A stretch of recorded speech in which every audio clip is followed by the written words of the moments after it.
1612, Ganryujima Island, Japan.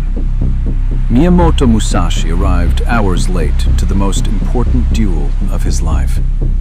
His opponent was Sasaki Kojiro, the fastest sword in Japan, and he'd been waiting so long he was shaking with rage. Musashi stepped off the boat. He wasn't holding a sword.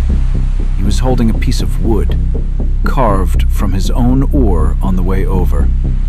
One strike, Kojiro never got up. But here's what no one tells you about that moment. Winning wasn't the hard part. The hard part was surviving the 60 years that came before it. Musashi was born in 1584 in a Japan that was tearing itself apart. His mother died when he was barely old enough to remember her. His father, a samurai himself, abandoned him shortly after.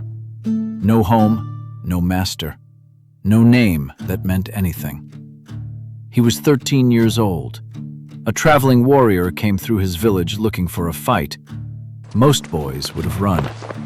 Musashi stepped forward. He didn't win because he was better. He won because he had nothing to lose. And that changes how a man fights. There was no one waiting for him at home, no one to tell him what it meant, no one to explain what he had become. Just a boy standing in the rain, nothing behind him, nowhere to go but forward. So he walked. He was homeless for years. And it didn't change. Days turned into years, and he kept moving.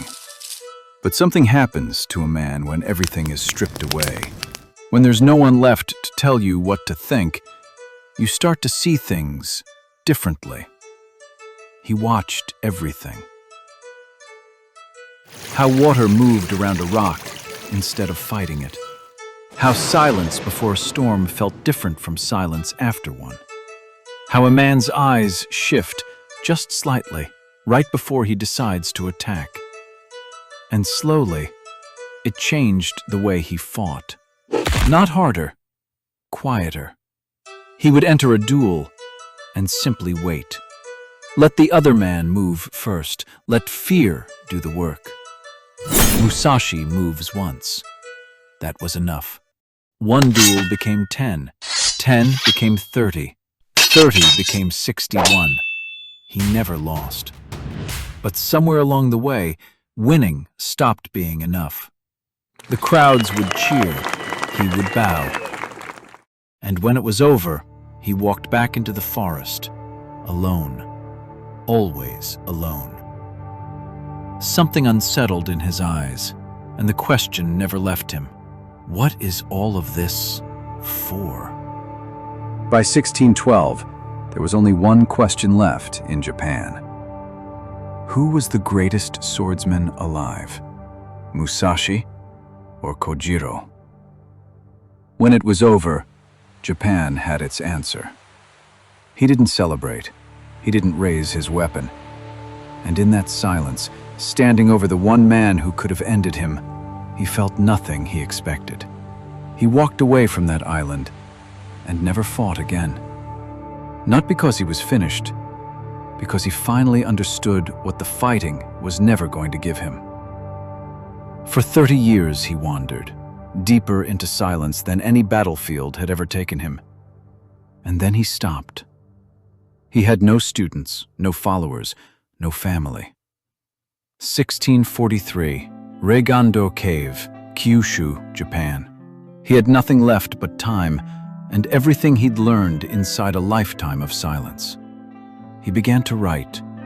He called it The Book of 5 Rings, a book about how to see clearly when the world does its worst. It took everything he had left, but at the age of 73, he finished it. And within months, Miyamoto Musashi was dead. He spent his whole life mastering the fight in front of him, but the war that defined him was always the one inside. Most people spend their whole life fighting the wrong battle, chasing the next win, the next opponent, the next proof that they're enough. Musashi won every fight Japan could throw at him, and it still wasn't enough.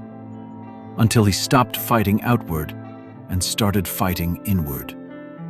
That's the only battle that ever mattered. It still is. Musashi spent his whole life becoming. That's what we do here. Every story, every time. The Imaginarium, if you're ready.